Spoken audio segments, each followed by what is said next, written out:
વચનેસુ Kim દરિદ્રતા હા એવું એક સંસ્કૃતમાં સ્લોગન છે કે વચન આપવામાં શું જાય છે, પાળવું હોય તો માથાકૂટ છે ને. કોંગ્રેસે વચન આપવામાં કોઈ કચાશ છોડી નથી. બિલકુલ લોકાર્ષક એટલે લોકોને આકર્ષે એવો આ ચૂંટણી ઢંઢેરો છે, એમાં કોઈ સંદેહ નથી. પણ એક વસ્તુ કહું, ઢંઢેરામાં દરેક પક્ષ માટે કહું છું કે તમે રેવડીબાજી કરો ઈ જે છે ને લોકતંત્ર માટે ઉત્તમ નથી. તમે કયો કે આ તમે જે ચૂંટણી ઢંઢેરામાં વચનો આપ્યા એ વચનોનું પાલન કરવા માટે થઈને પ્રતિ વર્ષ અંદાજે કેટલા રૂપિયા જોઈએ અને એ તમે ક્યાંથી મેળવશો? કારણ કે કોઈ પક્ષ જાદુગર તો છે નહીં. પૈસા કઈ આમ જેમ જાદુગર ટોપીમાંથી પૈસા કાઢ્યા કરે એવું તો કોઈ પક્ષ પાસે કઈ જાદુ છડી તો છે નહીં. આપણે દર વખત કહીએ જેમ આલિયાની ટોપી માલ્યા માથે, આલિયો ઉઘાડા માથે. મયુરભાઈ, હું તમને કહું કે ધારો કે હું અહીં કોર્પોરેટરની ચૂંટણીમાં ઉભો હોઉં અને હું એમ કહું તમે મને જીતાડી દો તો ઇઝરાયલ, અમેરિકા અને ઈરાનનું યુદ્ધ છે હું શાંત કરાવું, મેળ પડે કોઈ દી? મને ભોજ્યોભાઈ ઓળખતો નથી, ક્યાંથી મેળ પડે? આપણે કહે ને ગજા વગરની ગધેડી અને અમદાવાદ સુધીનું ભાડું, જૂની કહેવત છે. આપણી ગજુ જ નથી તો અમદાવાદ સુધીના ભાડા કરવાનો મતલબ શું છે? કોઈ રખે ને એમ કે તમે કા ભાજપ, અરે ભાજપનું પણ એ ભાજપ, કોંગ્રેસ કે આમ આદમી પાર્ટી કે રાજકારણી કોઈ પણ, એટલે ભાઈ તમે ખેરાત કરો છો તમારા ખીચામાંથી કરો છો. હવે આમ આદમી પાર્ટી અત્યારે તમે જાણો છો હજી પૂરતા ઉમેદવાર નથી મળ્યા, તો જીતવાની તો પછીની વાત છે, પણ એને લખ્યું છે કે 18 વર્ષથી ઉપર, મેં સાંભળ્યું છે, આને બહુ સત્તાવાર સમર્થન નહીં કારણ કે તો જે જાહેર થાય પછીની વાત છે, પણ 18 વર્ષથી ઉપરની દરેક મહિલાઓને 1000 રૂપિયા. બોલો, હવે આ પ્રથા ખોટી છે. બિહારમાં કર્યું તું ભારતીય જનતા પાર્ટી એનડીએ ની સરકારે, તમે જુઓ મહિલાઓને મહિને 10,000 રૂપિયા આપ્યા ખરા. નમસ્કાર, સ્વરાજમાં આપનું સ્વાગત છે. હું મયુર. સ્થાનિક સ્વરાજ્યની ચૂંટણીઓ જે છે તે અત્યારે તેમનો જંગ જે છે તે જામ્યો છે. આમ આદમી પાર્ટી હોય, ભાજપ હોય, કોંગ્રેસ હોય, તમામ અત્યારે જે છે તે પૂરજોશથી તૈયારીઓ જે છે તે અત્યારે કરી રહ્યું છે. ઉલ્લેખનીય છે કે કોંગ્રેસ જે છે તેમના દ્વારા ગઈકાલે એક 243 ઉમેદવારનું લિસ્ટ પણ જાહેર કરી દેવામાં આવ્યું અને તે તમામ ઉમેદવારો અત્યારે તૈયારીઓ પણ શરૂ કરી દીધી છે. પરંતુ આ પહેલા કોંગ્રેસ છે તેમને હવે મેનિફેસ્ટો જે છે તે અલગ અલગ શહેરની અંદર અલગ અલગ જે શહેરની સમસ્યાઓ છે તેમને લઈને બહાર પાડ્યો છે. જો અમદાવાદના મેનિફેસ્ટોની વાત કરીએ તો રસ્તા અને ઇન્ફ્રાસ્ટ્રક્ચર છે તેમના ઉપર તેમણે કહ્યું છે, કમિટમેન્ટ આપ્યું છે. આવાસની વાત કરી છે, આવાસ અધિકાર આપશે એટલે કે કોઈ પણ લોકોનું જે મકાન જે છે તેમના વગરના નહીં રાખે, ગરીબ લોકો છે કોઈના મકાન ડિમોલેશન નહીં થાય તેવી પણ ચર્ચાઓ કરી છે.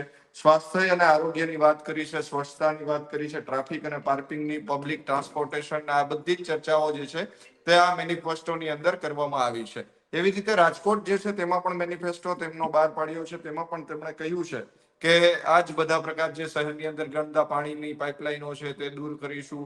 જે મહિલાઓ છે, વિદ્યાર્થીઓ છે તેમના માટે, સિનિયર સિટીઝનો છે તેમના માટે જે સિટી બસ સેવા છે તે ફ્રી કરીશું. એટલે આ પ્રકારના મેનિફેસ્ટો ચૂંટણી લક્ષી બહાર પાડતા હોય છે તમામ પક્ષ, અને કોંગ્રેસ છે તેમના દ્વારા શરૂઆત કરી દેવામાં આવી છે અને અલગ અલગ જગ્યાએ આ મેનિફેસ્ટો બહાર પાડવામાં આવ્યો છે. ત્યારે આ બાબતે ચર્ચા કરવા માટે આ મેનિફેસ્ટો ખરેખર કોંગ્રેસને કેટલો અસરકારક રહેવાનો છે, કોંગ્રેસના મેનિફેસ્ટોથી શું ફાયદો થવાનો છે, તે બધી જ ચર્ચા કરવા માટે આપણી સાથે વરિષ્ઠ પત્રકાર જગદીશ સર મહેતા જોડાયા છે. સર, સ્વાગત છે આપનું.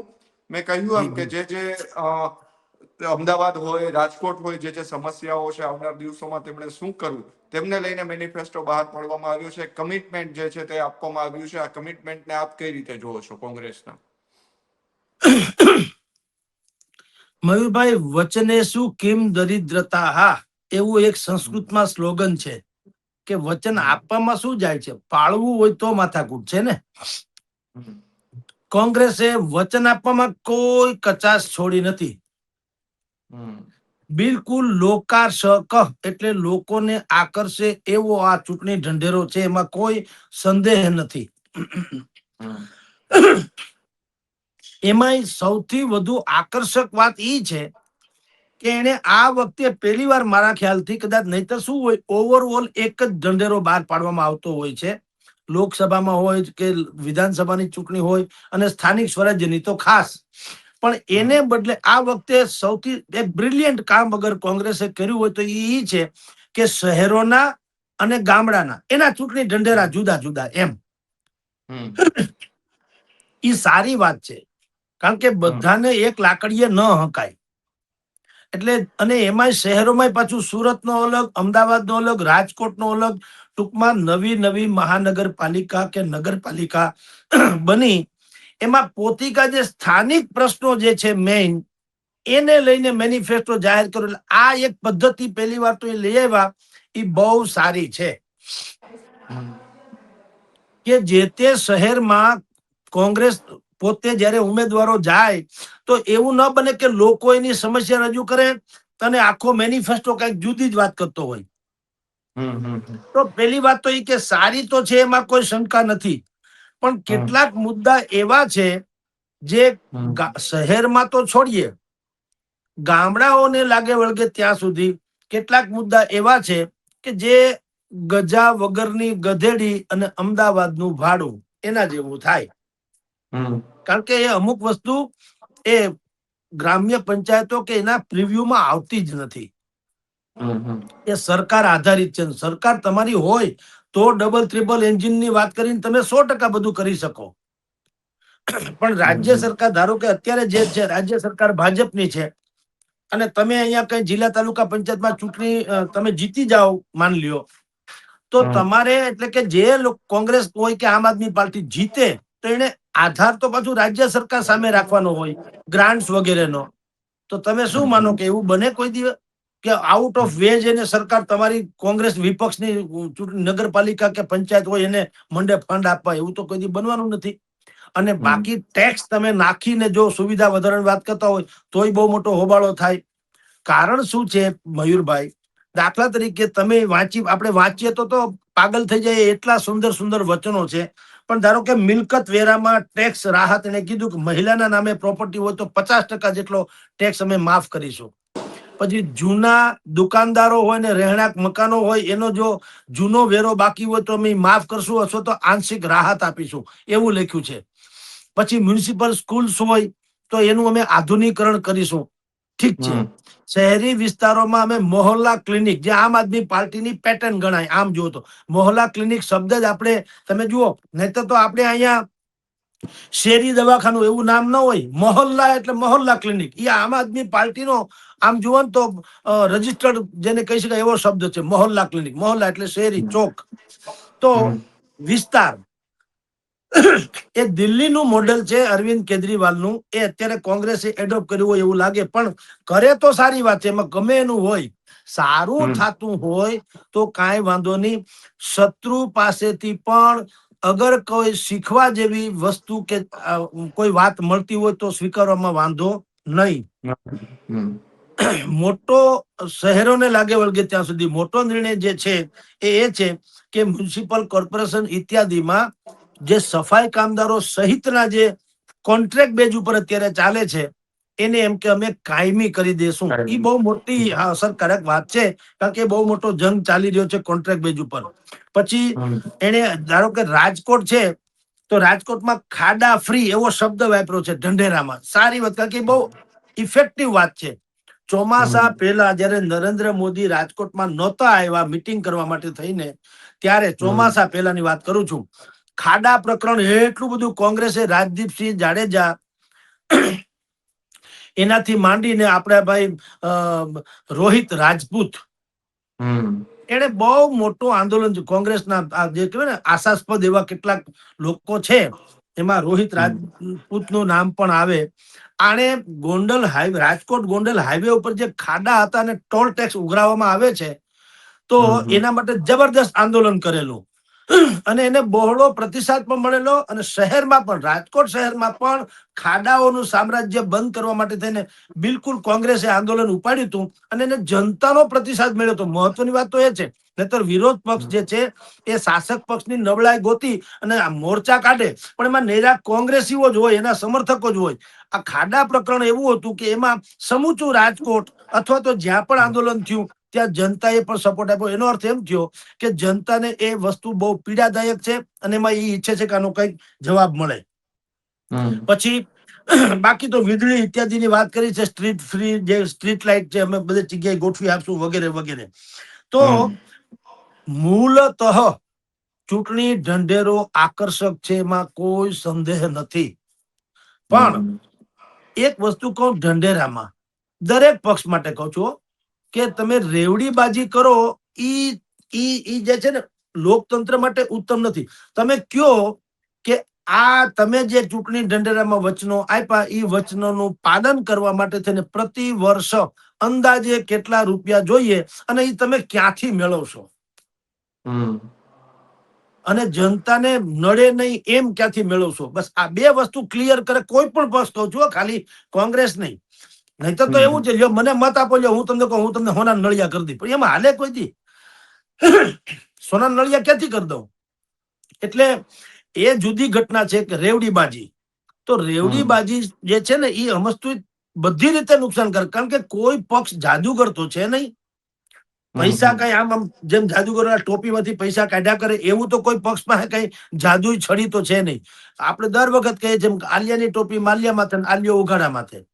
તમે ટેક્સ પેયર્સ જે છે, પછી જે ગવર્મેન્ટ સર્વન્ટ થી માંડીને જે વેપારી છે કે જે તમારા મારા જેવા જે અમુક પ્રકારના વેરા, જેમ કે મકાન વેરોથી શિક્ષણ વેરો છે, સફાઈ વેરો છે, તો આપણે બધા ભરીએ છીએ. અને બાકી બધા આડકતરા અને સિદ્ધકતરા દુનિયાભરના વેરા છે, આપણે બધા ભરીએ છીએ. પણ એ આપણે જે વેરા ભરીએ છીએ એના પાસેથી અપેક્ષા શું હોય છે વેરા ભર્યા પછીથી? કે એની તમે જન આરોગ્ય એટલે સર્વજન હિતાય એનો ઉપયોગ થાય, કોઈ પર્ટિક્યુલર નહીં.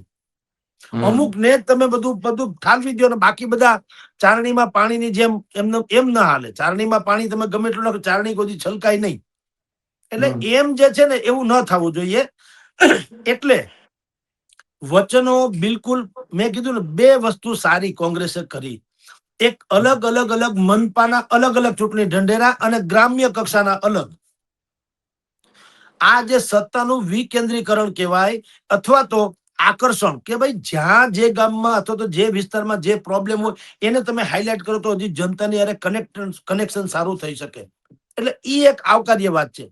પણ મુખ્ય વાત એ છે, ધારો કે ગામડામાં તમે જુઓ, એને કીધું કોંગ્રેસના ઢંઢેરામાં, આઈ થિંક મેં જાણ્યું છે પ્રમાણે, એક તો શું કે દરેક પંચાયત સ્તરે એને એમ કીધું કે અમે વેર હાઉસીસ, ખેડૂતોને પોતાની જણસો રાખવા માટે થઈને કોલ્ડ સ્ટોરેજ થી માંડીને વેર હાઉસીસ, ગોડાઉન એક પ્રકારના, એ દરેક પંચાયત સ્તરે અમે કરીશું. પછી તલાટી મંત્રી પાસે અત્યારે જેટલા પાવર્સ છે એની સમકક્ષ અથવા એથી અમુક બાબતોમાં વધુ એવું સરપંચને અમે તાકાત આપશું, સત્તા આપીશું, એવું પણ એની વાત છે. પછી જે ભંડોળ હોય છે એ સીધું જે તે તાલુકા કે ગ્રામ્ય પંચાયતને સીધું ઓનલાઈન એના ઓલામાં મળી જાય, એટલે વચ્ચેટિયા કોઈ ન રહીએ. એના ખાતામાં, ગ્રામ પંચાયતના ખાતામાં સીધું જાય. ગામનો ટેક્સ ગામમાં અને શહેરનો ટેક્સ શહેરમાં, આવું એનું કઈક ટેગલાઈન જેવું છે. ટેગલાઈન એટલે એનું મુખ્ય વાત છે શું છે તમને કહું કે ભાઈ ગ્રામ્ય પંચાયતો હોય તેમાં જે ટેક્સ આવે, ટેક્સના નાણાંનો જે તે ગામમાં જ એની સુવિધામાં ઉપયોગ કરવાની વાતો છે. ત્રીજું છે, દરેક પંચાયતને જે એને એમ કીધું કે ત્યાં દરેક પંચાયત તમે હેલ્થ કેર કેન્દ્ર એટલે મહોલ્લા ક્લિનિકની માસીનો છોકરો લ્યો ને આપણી ભાષામાં. એટલે એક તો ઈ કર્યું. અને હાઈ સ્પીડ વાઈફાઈ. હવે જો હું તમને મેં શરૂઆતમાં કીધું ને, હવે વાત આવે કે વચને શું કિમ દરિદ્રતા. હા, અમુક વચનો એવા છે કે જે કોઈ કાળે પાળી શકાય એમ નથી, કારણ કે એ તમારા જે તે ગ્રામ્ય કક્ષા કે જે તે પક્ષને આધીન નથી. સરકાર એની હોવી જોઈએ, રાજ્ય અથવા કેન્દ્ર. હવે તમારી જાણ ખાતર, તમે નહીં માનો મયુરભાઈ, અત્યારે ગામડામાં એક ગ્રામ્ય પંચાયતમાં નવી ખુરશી લેવી હોય ને, ખુરશી, તો પણ મેળ પડે એમ નથી. સરકાર પાસેથી મંજૂરી માંગવી પડે. શું કામ ખબર છે? જાણવામાં આવ્યા પ્રમાણે 1971 બાંગ્લાદેશ પાકિસ્તાનના યુદ્ધમાં આપણે બાંગ્લાદેશને મદદ કરી હતી, ત્યારે 71 ની વાત કરું, ત્યારે કરકસરના ભાગરૂપે સરકારે એવું ફતવો બહાર પાડ્યો હતો કે ગ્રામ્ય પંચાયતોમાં કોઈ પણ ફર્નિચર ખરીદવું નહીં, અથવા તો ખરીદવું હોય તો અમને પૂછવું અનિવાર્ય હોય તો, નહીતર તમારે રિનોવેશન અથવા તો તમારે એમ કે એનું તમારે જેને કહેવાય રિપેરિંગ કરીને ચલાવવું. મયુરભાઈ, ઈ કાયદો આજે અમલમાં છે. બોલો. એટલે તમે એમ કહો કે કોંગ્રેસે કીધું કે અમે આમ ગ્રામે મહોલ્લા કરી નાખશું, ફલાણું કરીને, પેલા કાવડિયા ક્યાંથી આવશે? પેલી વાત તો ગામમાં ટેક્સ નું માળખું હજી સુધી નક્કી થયું નથી. તમારી જાણ ખાતર જે પાકા મકાન છે, કાચા મકાન છે, નળિયાવાળા છે અને ઝૂંપડા છે, 4 પ્રકારના મકાન હોય છે મિલકત વેરામાં, મકાન વેરામાં. એમાં હું કરવું, કોની પાસેથી કેટલો વેરો લેવો, એ કોઈ ફિક્સ નથી. બોલો, હવે નથી તો તમે ક્યાંથી એનો મેળ કરી શકો? મને તમે કયો. જયારે આવક જ નથી તો બાકીનું બધું તમે એમ કહો ગ્રામનો ટેક્સ, ગામમાં પણ ટેક્સ આવે તો ને. એટલે આ વચન બુદ્ધિપૂર્વક નું છે. ધારો કે ગામના માણસો મત આપીને એમ કોંગ્રેસને ભવિષ્યમાં જીતી જાય ને એમ કે ભાઈ તમે મોહલ્લા ક્લિનિક ની વાત કરી હતી, તમે અમારે ત્યાં વેર હાઉસીસ ની વાત કરી હતી, તમે નવી નવી ગ્રામ્ય પંચાયતોમાં વાઈફાઈ થી માંડી બધી વાત કરી હતી, તો આ લોકો કહી શકે કે તમે વાંચો એમાં શરતો લાગુ, જેમ આવે ને મોટી કંપનીઓમાં ઝીણી ફૂદડી કરીને શરતો લાગુ, એમાં કોઈ દી આપણે ફાવીએ નહીં. કે તમે જુઓ અમે શું લખ્યું, ગામનો ટેક્સ ગામમાં, એટલે તમારા ગામમાંથી ટેક્સ આટલો આવતો હોય તો અમે તમારા ટેક્સ પ્રમાણે વાપરી શકીએ. આવું ભવિષ્યમાં કોંગ્રેસ કહી શકે જીતે તો. એટલે મેં તમને કીધું ને, કેટલીક બાબતો એવી છે વચન આપ્યા, જેમ કે સિટી, અહીંયા શહેરોમાં બરાબર છે, શહેરોમાં એને કેટલાક વચનો આપ્યા છે મોટા ભાગે, કારણ કે કોર્પોરેશન જે છે, હજી એક પ્રોબ્લેમ સૌથી મોટો તો છે ને છે બધાને નડવાનો. આમ આદમીને નડવાનો, કોંગ્રેસને નડવાનો, વિપક્ષને એટલા માટે કે શાસક પક્ષ ગમે એ કહી શકે, કારણ કે ઉપર એની સરકાર છે, અહીંથી માંડીને દિલ્હી સુધી, તો નવી યોજના હેઠળ ગ્રાન્ટ ફાળવી શકે. પણ વિપક્ષની સરકાર આવે તો તમારી જાણ ખાતર કોઈ પણ નગરપાલિકા કે મહાનગરપાલિકા કે ગ્રામ્ય પંચાયત, તાલુકા પંચાયત કે કોઈ સ્વાયત્ત નથી. સ્વાયત્ત ન હોય તો તમે કોકના ઉપર નિર્ભર હો તો કઈ રીતે વચન પાલન થઈ શકે? મને કયો. તમારા પોતાના પૈસા હોય તો, અથવા તમારું ખુદનું વાહન હોય તો તમે ગમે ત્યારે કિક મારીને જઈ શકો. તમારે ઉછીનું મારું વાહન લેવાનું થતું હોય તો મારી ઈચ્છા પડે ત્યારે હું દઉં ને. આ કેસમાં આવું થશે. સૌથી પહેલી માગણી એટલે કે જરૂરિયાત છે, તો જ આ ગ્રામ્ય કક્ષાના કોઈ પણ લોકો મેનિફેસ્ટો બહાર પાડે નહીં તો જ લાગુ પડે કેમ છે, જો એને પૂર્ણતઃ સ્વાયત્તતા આપવામાં આવે. હવે સ્વાયત્તતા તો છે નહીં. ગ્રામ્ય પંચાયત, તાલુકા પંચાયત, જિલ્લા પંચાયત ને મહાનગરપાલિકા નહીં, નગરપાલિકા, એ મોટા ભાગની બધી અસ્વાયત્ત, એટલે કે સરકારની અંડરમાં છે. શાસન ભલે ગમે વિપક્ષ નું આવે, પણ એને એક ટાચણી ખરીદવી હોય ધારો કે, તો પણ એને કેવું પડે સરકારને. એના જેવી વાત છે. ફર્નિચર થી માંડીને કોઈ પણ નવીન કરવું હોય તો સરકારને મંજૂરી વગર ને સરકારની ગ્રાન્ટ વગર સંભવ નથી. એટલે મેનિફેસ્ટોમાં છે ને, જનતાએ હવે અવેરનેસ દાખવવાની જરૂર છે અને કેવું જોઈએ કે તમારે મુબારક છે, તમે બધા જ મેનિફેસ્ટોમાં જેટલા વચનો આપ્યા, ભગવાન કરેની વચન તમે પાલન કરો, કઈ વાંધો નથી. તમે અમને એક સોર્સ બતાવો, તમે આના કાવડિયા ક્યાંથી કાઢશો? મયુરભાઈ, હું તમને કહું કે ધારો કે હું અહીં કોર્પોરેટરની ચૂંટણીમાં ઉભો હોઉં અને હું એમ કહું તમે મને જીતાડી દો તો ઇઝરાયલ, અમેરિકા અને ઈરાનનું યુદ્ધ છે, હું શાંત કરાવું, મેળ પડે કોઈ દી? મને ભોજ્યોભાઈ ઓળખતો નથી, ક્યાંથી મેળ પડે? તો અમુક વચનો છે ને, ઈ ગધા, આપણે કહે ને ગજા વગરની ગધેડી અને અમદાવાદ સુધીનું ભાડું, જૂની કહેવત છે. આપણી ગજુ જ નથી તો અમદાવાદ સુધીના ભાડા કરવાનો મતલબ શું છે? નાણાં જે પંચાયત નાણાં વિભાગ જે છે આખો, એ બધું જે છે એની ગાઈડલાઈન દિલ્હીથી નક્કી થાય. પંચાયતમાં નાણાંને લગતી, આયોજનને લગતી કોઈ પણ બાબત હોય એ દિલ્હીથી નક્કી થાય અને દરેક રાજ્યોમાં પાછી જાય. રાજ્ય સરકારો થોડી ઘણી સરકારો ફેરફાર કરી શકે, પણ વિપક્ષમાં તો સવાલ જ નથી. તમે ધર્મની ગાયના દાંત ન પૂછી શકો કેટલા દાંત છે એમ. એ ગાય દાનમાં આવી છે, જેવી હોય એવી લઈ લેવાની હોય. નહીં મને તો કાળી આપો, ધોળી આપો, એમ ના હોય. ક્યાંય તમે સાંભળ્યું કે તમે માગણ કે ભિખારી હોય ત્યાં લખ્યું કે અહીંયા પાવલી એટલે પરચુરણ આ બાજુ નાખવું, રૂપિયા આ બાજુ નાખવા, અનાજ હોય તો આ બાજુ નાખવું, અલગ અલગ કરવું, ભેગું ન કરવું, એવું કે એની શરત ના હાલે. એ દેનારો દઈ જાય, તમારે વહીવટ કરવાનો. એટલે વિપક્ષોની જો સરકાર એટલે કે ગ્રામ્ય પંચાયતો આવે મયુરભાઈ, તો એ અસંભવ એટલા માટે છે કે કાવડિયાનો સ્ત્રોત કોઈ કહેતું નથી. કોંગ્રેસના એક દિગ્ગજ નેતાએ એમ કીધું કે ભાઈ અમે ભ્રષ્ટાચાર નહીં કરીને ભંડોળ જે છે એકત્રિત કરીશું. હવે એના કહેવાતા આક્ષેપ મુજબ અત્યારે એ કે કોઈ પણ બાબતના કામ હોય, સાર્વજનિક કામ હોય, જનતાના કહેવાતા, ધારો કે સ્ટ્રીટ લાઇટ કરવી છે, રોડ રસ્તા કરવા છે, એવા હમ. એવા હમ. બધા કામમાં કોન્ટ્રાક્ટરો પાસેથી 40% કમિશન લેવામાં આવે છે, એવો એનો આક્ષેપ છે. 40% કમિશન. હમ. અને એ દિગ્ગજ નેતાનું એમ કહેવાનું છે કે અમે, એટલે કે કોંગ્રેસ ધારો કે આવે તો અમે એક તો કમિશનબાજી રદ કરી દેશું, અને બીજું બાકીના કોઈ નાના મોટા કામમાં જે 3% કમિશન જેવું હોય છે એ પણ અમે એમ કે હમ. નહીં લઈએ. પણ હવે તમે મયુરભાઈ વિચાર કરો, દાઉદ શાંતિની વાતો કરે કે શાંતિ જાળવો, શાંતિ, અહિંસા પરમો ધર્મ. ભલા માણા, આજથી વર્ષો પહેલા કોંગ્રેસને જે જાકારો મળ્યો હતો એમાં સૌથી મોટો મુદ્દો અગર કોઈ હતો તો એ કહેવાતા ભ્રષ્ટાચારનો હતો.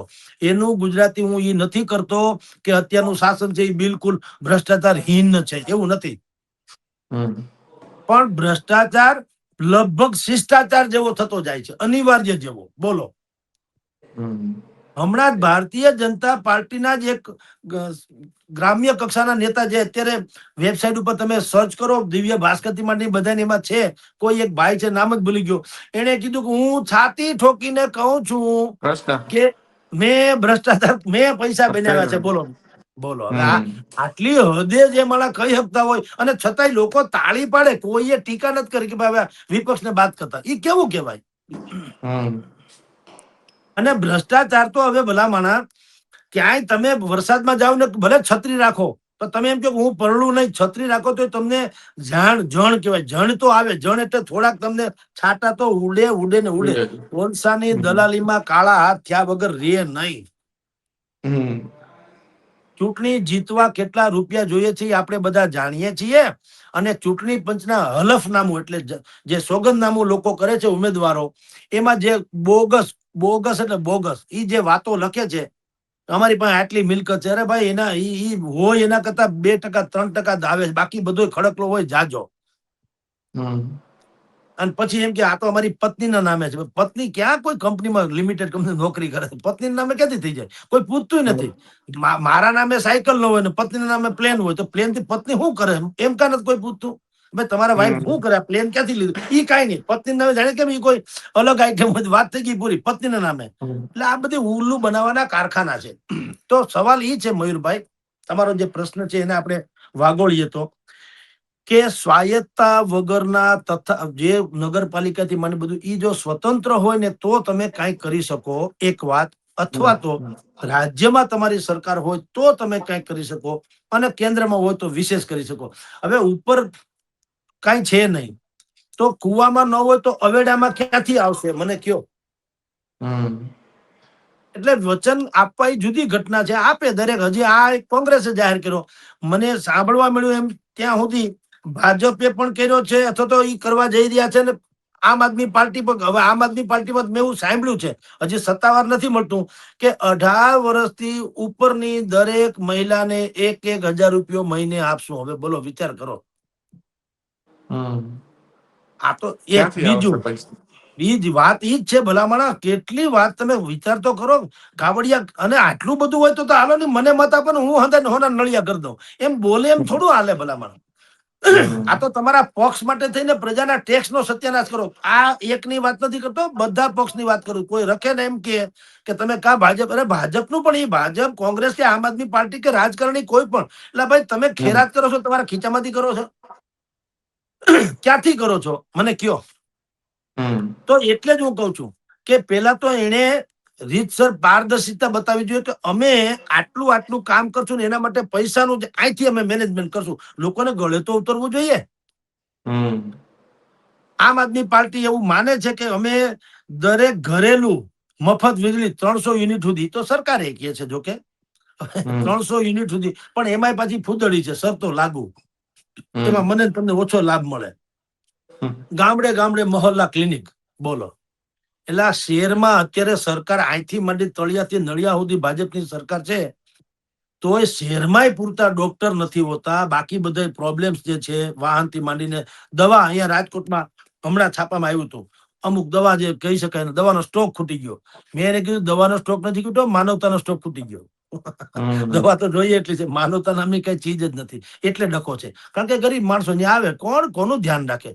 તો સવાલ ઈ છે સાહેબ કે આ બધા મેનિફેસ્ટો જે છે એ કેવા છે, ભૂરકી છાંટવા જેવા આકર્ષણ. તો આમ લોહ ચુંબક હોય, બધા લોઢાને ખેંચી લે, પણ પછી હું ઈ રામ જાણે. એટલે પહેલામાં પહેલી વાત તો ઈ મયુરભાઈ, જો સ્વાયત્તાની વાત કરવામાં આવે, સ્વતંત્ર બોડી હોય અને જે તે પક્ષે ઢંઢેરો બહાર પડે, એમાં જમા ઉધાર કરવું જોઈએ કે આ એટલી ફેસિલિટી અમે રાજકોટમાં, ધારો કે અહીં રાજદીપસિંહ જાડેજાએ હમણાં ઢંઢેરો બહાર પાડ્યો, મેં એના ઢંઢેરા બધા વાંચ્યા છે, દુનિયાભરના એમાં વચનો આપ્યા છે. તો તમે મને જમા ઉધાર બતાવો કે અત્યારે રાજકોટ મહાનગરપાલિકાની કુલ આવક આટલી છે, એમાંથી આટલો આટલો ખર્ચો થાય છે અને આટલા વધે છે કે ઘટે છે. હવે ખર્ચો થઈ જતો હોય તો અમે શેમાં કરકસર કરીશું, કયો ખર્ચો ઘટાડીશું, જેથી કરીને ઈ વધેલા પૈસા અમે આ યોજનામાં નાખીએ, એવું ગળે તો ઉતારવું જોઈએ ને. હવે આમ આદમી પાર્ટી અત્યારે તો તમે જાણો છો, હજી પૂરતા ઉમેદવાર નથી મળ્યા, તો જીતવાની તો પછીની વાત છે, પણ એને લખ્યું છે કે 18 વર્ષથી ઉપર, મેં સાંભળ્યું છે, આને બહુ સત્તાવાર સમર્થન નહીં, કારણ કે તો જે જાહેર થાય પછીની વાત છે, પણ 18 વર્ષથી ઉપરની દરેક મહિલાઓને 1000 રૂપિયા, બોલો. હવે આ પ્રથા ખોટી છે. બિહારમાં કર્યું તું ભારતીય જનતા પાર્ટી એનડીએ ની સરકારે, તમે જુઓ, મહિલાઓને મહિને 10,000 રૂપિયા આપ્યા ખરા. તો આ વેસ્ટેજ ઓફ પાવર છે, આ તો દુરુપયોગ છે સત્તાનો, કે ભાઈ ટેક્સના પેયર, જે ટેક્સ કરદાતા જે પૈસા આપે છે, શેના માટે આપે છે? તમારા રોડ, રસ્તા, નળ, ગટર, લાઈટ, આ બધુંનું સાર્વજનિક હિતાર્થે આપે છે. કોઈ એક તમારી વોટ બેંક મજબૂત કરવા, તમારો પક્ષ મજબૂત કરવા નહીં. હવે ઈ જ્યાં સુધી ન થાય ત્યાં સુધી બાકીની વાતોનો શું મતલબ? એટલે આ આસમાની સુલતાની જેવું છે. એટલે મારી દ્રષ્ટિએ જરાક વધારે પડતું ગણાય. કરવું શું જોઈએ સાહેબ? કરવું એટલું જોઈએ, આ લોકોએ એવી યોજના બહાર પાડવી જોઈએ કે જે વિસ્તાર ના લોકો, ગામડું હોય તો ગામડું, શહેર હોય તો શહેર, જે વિસ્તારના લોકો સંપૂર્ણપણે ટેક્સ ભરતા હોય, ધારો કે પૂર્ણતઃ, તો ઈ ટેક્સમાં ઈ મોહલ્લાને અમે સાર્વજનિક તમામ વસ્તુ એને પ્રોવાઈડ કરીશું. એ કઈક ઠીક વાત થઈ. હવે નલ સે જલ નું અત્યારે કીધું છે, નલ સે જલ, શુદ્ધ પાણી. એમાં લખ્યું પરદેશમાં જેમ 24 કલાક હોય છે, એમ અમે 24 કલાક પાણી આપીશું. એટલે ભાઈ ડેમમાં જ ન હોય, તમે ક્યાંથી પાણી આપશો મને કયો? અત્યારે ક્યાંય સંભવ નથી. અમરેલી થી માંડીને બધે ઠેકાણે આપણે જાણીએ છીએ, જે અત્યારે પાણી કાપ અત્યારે ભરપૂર બધું હોવા છતાંય પાણી કાપ આવે છે ને, મશીનના રિપેરિંગના નામે કે ગમે એમ, કે આ વોર્ડ, એટલા વોર્ડમાં આજે પાણી નહીં મળે. એ બુદ્ધિપૂર્વકનો ખેલ છે કે તમે કરકસર કરતા ફરો એમ. તો પાણી નથી એટલે તો ગીર ગંગા વાળા જેમ 1,11,111 ચેકડેમ ની વાતો કરે છે, સરકાર જળ સંગ્રહ ની વાતો કરે છે, નર્મદા જેવી બીજી કલ્પસર નામની યોજના છે, એ હજી યોજના કાગળ ઉપર છે, પણ એ ધરતી ઉપર આવે એવી બધા અભિલાષા વ્યક્ત કરે છે, જેનાથી સૌરાષ્ટ્ર નવપલિત થાય એમ છે. તો આ બધું યોજનાઓ હોય, પાણી હોય તો તમે વાપરી શકો, પણ પાણી જ નથી તો હું નળમાં તમને શું આપું, મને કયો? એટલે કેટલીક અવાસ્તવિક એવી યોજનાઓ છે, જાહેરાત છે, કેટલીક વાસ્તવિક છે. કોંગ્રેસે કેટલીક વાતો, સિટી બસ વાળી વાત કરી, કે આ કે મેનેજમેન્ટને કર્યું, પણ મેં કીધું એમ કે તમે જયારે કોઈ રેવડીબાજી થી માંડીને સારી યોજના જાહેર કરો છો, તો એના સોર્સ ઓફ ઇન્કમ, આવકનો તમારે કઈક ઓલી જાહેરાત કરવી જોઈએ, લોકોને ગળે ઉતરે એવી. મેં કીધું એમ દાખલો આપ્યો એમ કે રાજકોટ મહાનગરપાલિકા અત્યારે તમે મળી જ શકે વિગતો બધી, કે ટોટલ એમાં આવક કેટલી છે અને જાવક છે તો ક્યાં ક્યાં કઈ કઈ જાવક છે, અને એમાં તમે શું કરકસર કરશો જેથી કરીને જાવક બાવક છે એ ઓછી થાય અને પ્રજાના પ્રશ્નોમાં તમે વાપરી શકો. એવી ગળે ઉતરે એવી વાત કરો તો થોડીક ઠીક રહે. જી મયુરભાઈ. સર, આજે જે મેનિફેસ્ટો જાહેર કર્યો એની ઉપર આપણે ચર્ચા કરીએ, પણ હવે ગુજરાતની અંદર આમ આદમી પાર્ટીની પણ એન્ટ્રી થઈ અને હવે ત્રીજા પક્ષ તરીકે તે પણ સામે આવી અને લડવા જઈ રહી છે.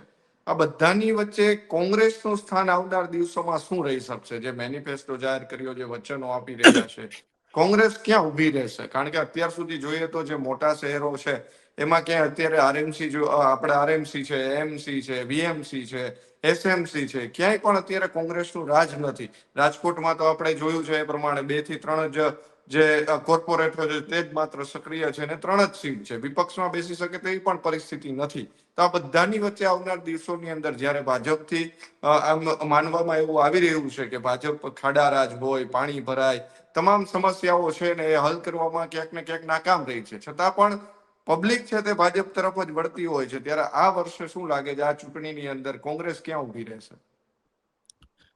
જુઓ મયુરભાઈ, એક શબ્દ છે ઓર્ગેનાઇઝ ક્રાઇમ, સંગઠિત અપરાધ, ટોળકી ગેંગ રચીને રણનીતિના ભાગરૂપે અપરાધ કરે જવું, એવું હવે ઓર્ગેનાઇઝ પોલિટિક્સ થઈ ગયું છે. સંગઠિત પોલિટિક્સ, જેનું સંગઠન મજબૂત એનું ફતેહ વધુ આસાન.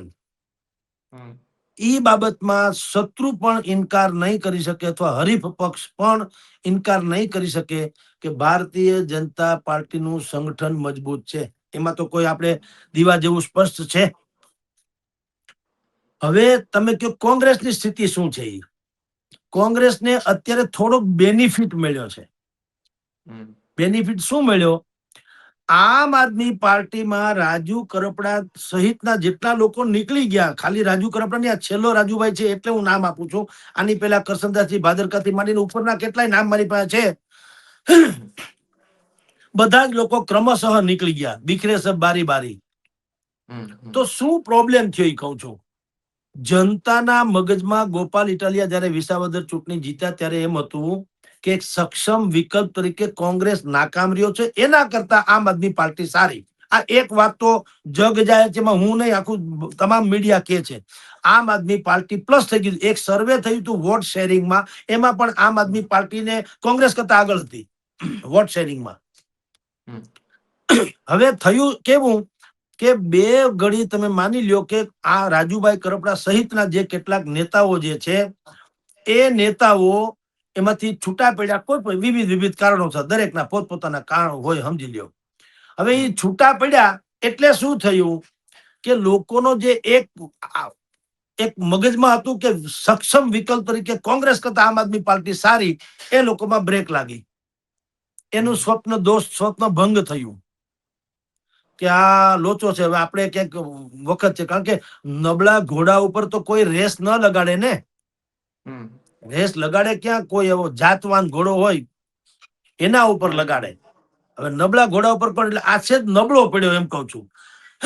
કે જે સારા અનેક નેતાઓ નીકળી ગયા, એટલે લોકો જે અમુક લોકો ત્યાં જવા માંગતા હતા એ લોકોને એમ થયું કે હવે આપણે ત્યાં જઈએ અને અસ્તુ કઈ રહેવાનું છે નહીં. મોટા ભાગે કોણે કયા પક્ષને મત આપ્યો મોટા ભાગે ખ્યાલ આવી જાય. એટલે કઉ છું કે એમાં થોડી બ્રેક લાગી ગઈ. ઈ બ્રેક લાગી ગઈ એટલે કોંગ્રેસને બેનિફિટ મળ્યો. તમે જુઓ, કારણ કે જે લોકો ભારતીય જનતા પાર્ટીના એન્ટી એસ્ટાબ્લિશમેન્ટ, જેને કહેવાય સરકાર વિરોધી મત, જે સરકારથી નારાજ હતા કોઈ પણ હિસાબે, એ લોકોએ આમ આદમી પાર્ટીનો દામન થાંભ્યું હતું. હવે ન્યાય એને સ્વપ્ન ભંગ થયું, ડખો થયો, પાર્ટી થોડી વેરવિખેર થઈ. હમણાં ઈસુદાન ગઢવીની ધરપકડ થઈ તો અખબારોમાં આવ્યો ને રદિયો નથી આવ્યો. એટલે કઉ છું, અખબારોમાં શું આવ્યું કે ઈસુદાન ગઢવીની ગેમ પણ ગોપાલ ઇટાલિયાએ બજાવી દીધી. આવું એક અખબારમાં કાયદેસરનો સમાચાર આવ્યા છે. તો એનો રદિયો તો આવવો જોઈએ ને કે ભાઈ આવું કઈ છે નહીં. રેડિયો નથી આવ્યું. અંદર ખાને જે ડખો હોય તે રાજા રામ જાણે. પણ એને કારણે જે વસ્તુ કોંગ્રેસ ત્રીજા ક્રમે હતી અને ભાજપ પછી બીજા ક્રમે આમ આદમી પાર્ટી હતી, એને બદલે અત્યારે હવે કોંગ્રેસ પ્લસમાં છે. તમે કીધું કોંગ્રેસનું સ્થાન શું છે, થોડીક પ્લસમાં આવી. શું કામ? ઓલા લોકો જે એન્ટી એસ્ટાબ્લિશમેન્ટ વાળા, સરકાર વિરોધી મત વાળા, આમ આદમી પાર્ટીને પસંદ કરનાર, એ બધા હવે પાછા આવી ગયા. ટૂંકમાં કોંગ્રેસ તરફ એની મીટ મંડાણી છે. એટલે એક તો ઈ થશે. બીજું, હવે બધાને એ તો ખબર પડી ગઈ કે માની લો કે હજી આમ આદમી, હજી મેં કીધું બહુ કઈ ફાઇનલ વાત નથી, કારણ કે જે સમય આવે, જેમ જેમ ઉમેદવારો જાહેર કરશે આમ આદમી પાર્ટી, કોંગ્રેસ અને ભારતીય જનતા પાર્ટી, ત્યારે આપણે ક્રમશઃ જે વસ્તુ થશે તે આપણે કહેશું.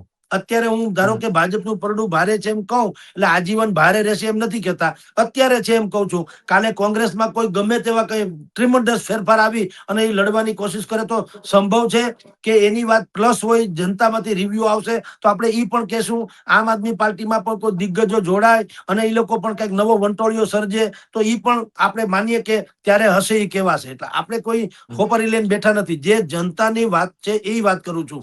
અત્યારે ભારતીય જનતા પાર્ટીમાં અને એક એવી મોટી વાત ચાલે છે કે જેમ રાઘવ ચડ્ઢા દિલ્હીમાં, એની ઉપર અત્યારે આમ આદમી પાર્ટી ખફા છે અને રાઘવ ચડ્ડાએ એક પછી એક વિડીયો જાહેર કરીને ક્યુંકि મેં ઘાયલ હું इसलिए ઘાતક હું એવું બધું કહીને હવે નક્કી કરી નાખ્યું છે કે હવે એ લગભગ આમ આદમી પાર્ટીથી લગભગ જુદા થઈ જશે.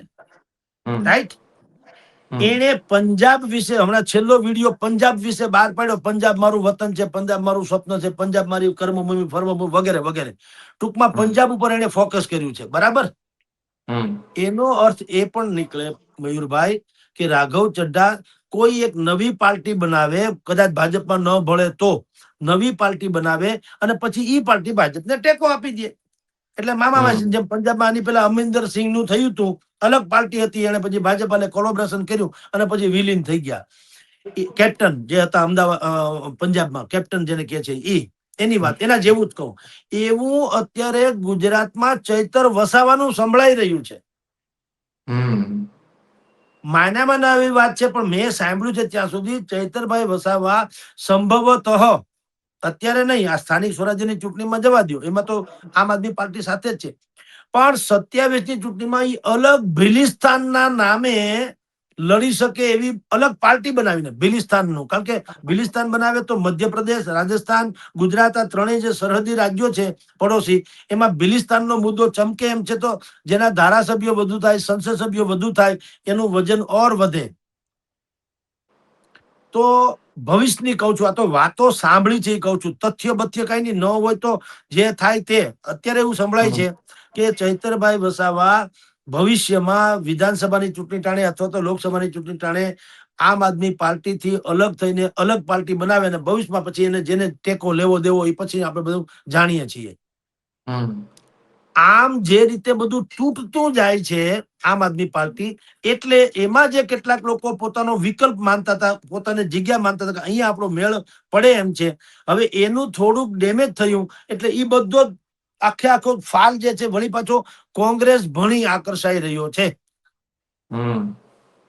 એટલે કોંગ્રેસ પુનઃ સેકન્ડ સ્ટેજ ઉપર જે હતી અને થર્ડ માં વહી ગઈ હતી, વળી પાછો અત્યારે આમ જુઓ તો અપગ્રેડ થઈ ગણાય. હવે કોંગ્રેસે જેમ આકર્ષક મેનિફેસ્ટો બનાવ્યો એવી રીતે અમુક પ્રકારના નેતાઓ જેને એ લોકો હજી સુધી મત આમ જુઓ તો નથી બરાબર પ્રાધાન્ય આપતા, જેને આપવું જોઈએ. હું તમને કેટલાક નામ કહું, જેને 41-42 ધારાસભ્ય કક્ષાના લોકોએ જ્યાં રાહુલ ગાંધીનો સમય માંગ્યો હતો મુકુલ વાસનિક પાસે, એ લોકોની યાદી પ્રમાણે કહો, લલિત કગથરા કયો કે મંદરભાઈ પટેલ કયો કે જેનીબેન ઠુમર કયો, પ્રભાત દુધાત કયો કે કિરીટ પટેલ કયો કે કેટલાય એવા ધારાસભ્યો જે છે, ધારાસભ્યો કક્ષા અને ધારાસભ્યો એ પ્રકારના લોકો છે, એને જો સ્થાન આપવામાં આવે કોઈ પણ પ્રકારે, વિશેષ કરી ખાલી આવી સમિતિ બમિતિ એમાં નહીં, મત લેવા હાટુ પ્રભારી બરબારી બધું સમજાય, એનું કઈ આવે નહીં, એ ચૂંટણી પછી થાય થુયા જેવું થાય, એનો કોઈ મતલબ નહીં. એને મૂળ ક્યાંક મેઇન સ્ટ્રીમમાં જો લેવામાં આવે તો કોંગ્રેસની સ્થિતિ ઓર બહેતર બની જાય. કારણ કે જેટલા સરકાર વિરોધી મતો છે એ પછી આવા દિગ્ગજ લોકો જો આવે, કર્મઠ લોકો આવે, પોલિશ થયેલા લોકો આવે, પાછા પરખાયેલા છે, પાછા એને અજમાવવાની જરૂર નથી. બધા લલિત કગથરા વિશે ક્યાં કઈ કહેવા જેવું છે, સ્વયં એક સંસ્થા જેવા છે, એનું પોતીકું નામ એવડું છે. કોંગ્રેસના નેતા તરીકે નહીં, લલિત કગથરા છે એ કોંગ્રેસમાં છે, પણ અને કોંગ્રેસ છે ને એમ ન કહ્યું કે લલિત કગથરા છે અમારામાં છે એટલે અમારા થકી છે, એવું નથી. કોંગ્રેસ હા લલિત કગથરા આગિયા જેવું છે, પોતાનું તેજ છે એની પાસે. એવા અનેક છે, જેનીબેન ઠુમર તમે વિચાર કરો, એ વિદુષી જેવી મહિલા છે, શિક્ષિત છે, બહુ સારા ઓરેટર છે, ખોડલધામ જેવી સંસ્થામાં પાછા ગોઠવાયેલા છે, તો અને એમાં કઈ ઘટે નહીં, સમજી લો. પણ હવે આવા લોકો અહીંયા નિદત બારોટ છે રાજકોટમાં, ઘણી સમયથી આપણે કહીએ, આપણે કઈ કોઈ મામા માસીના નથી, પણ જેની હેમાંગ વસાવડા હમણાં એને મૂક્યા આ લોકોએ પ્રભારી આપણે સમિતિ બમિતિમાં ચૂંટણીમાં હમ. એ સારી વાત કરી, પણ એ ચૂંટણી પૂરતા મૂકે છે ને, એ ટૂંકમાં પછી પાછું ક્યાં તો ક્યાંય નહીં. એમ નહીં, એવા લોકોને મેઇન સ્ટ્રીમ ઉપર મૂકવા જોઈએ, જે કમસે કમ મહાજન કક્ષાના લોકોની વાત કરું છું, મહાજન, માથાભારે નહીં. તો મહાજન કક્ષાના લોકોને હજી પ્રાધાન્ય આપે તો કોંગ્રેસની સ્થિતિ ઓર બહેતર બને, જે અત્યારે છે એના કરતા. પણ સ્ટીલ ટુડે આજની સ્થિતિ પ્રમાણે જોઉં તો ભાજપ પછી બીજા ક્રમે કોંગ્રેસની સ્થિતિ મજબૂત લાગે છે પોલિટિકલી. થર્ડ ક્રમે આવી ગઈ આમ આદમી પાર્ટી, એના પોતિકા કારણોસર. આપણો કોઈ એમાં રોલ કે દોષ કે એનો કઈ એનો નજરિયા આપણી ખરાબ છે એવું નહીં, જે છે તે દેખાય છે એ કહીએ છીએ. જી ભાઈ. જી જી સર, ખૂબ ખૂબ આભાર આજે કોંગ્રેસના મેનિફેસ્ટો ઉપર તમે જે પ્રકારે વિશ્લેષણ કર્યું તે માટે. નમસ્કાર.